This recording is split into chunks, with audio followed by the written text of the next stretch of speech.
Scotia was a barque that was built in 1872 as the Norwegian whaler Hekla. She was purchased in 1902 by William Spiers Bruce and refitted as a research vessel for use by the Scottish National Antarctic Expedition. After the expedition, she served as a sealer, patrol vessel and collier. She was destroyed by fire in January 1916.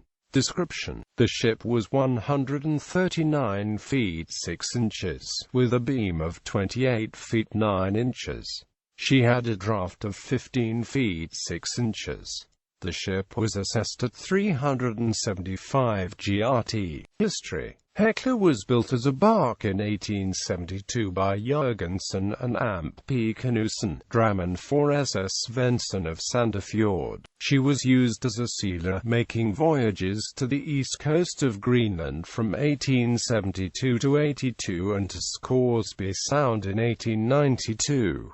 In 1896, she was sold to N. Bugger Tunsberg. She was sold in 1898 to Siloghavalfangaskib Hekla Christiania and was placed under the management of M.C.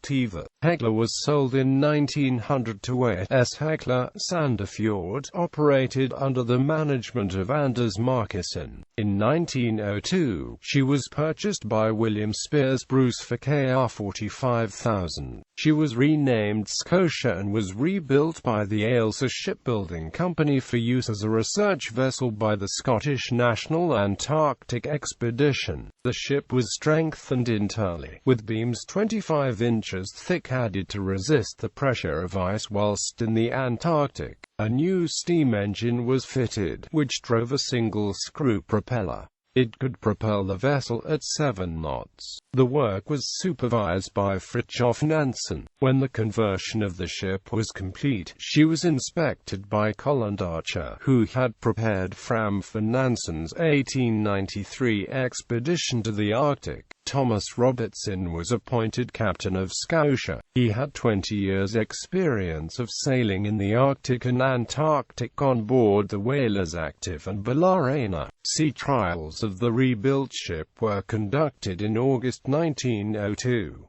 Scotia sailed on the 2nd of November 1902 for the Antarctic. She arrived at the Falkland Islands on the 6th of January 1903. She then sailed to Laurie Island, South Orkney Islands, where she arrived on the 25th of March. Scotia overwintered in Scotia Bay, where she was frozen in for 8 months. She departed for the Falkland Islands on the 27th of November, en route for Buenos Aires, Argentina, where she underwent a refit. Scotia returned to Laurie Island on the 14th of February 1904, sailing 8 days later for the Weddell Sea.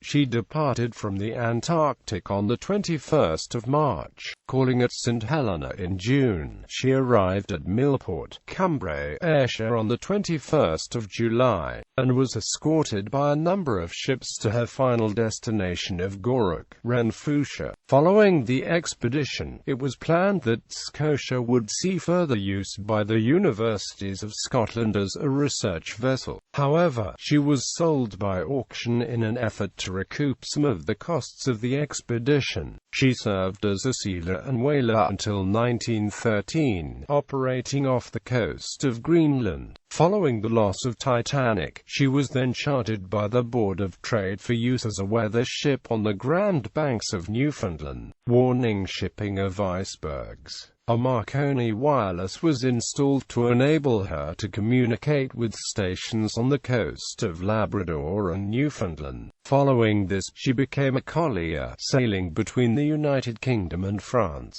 On the 18th of January 1916, she caught fire and was burnt out in the Bristol Channel off Sully Island, Glamorgan. Her crew survived. Stamps. Scotia was depicted on a 5 stamp issued by the Falkland Islands. She was also depicted on 2 stamps issued by the British Antarctic Territory.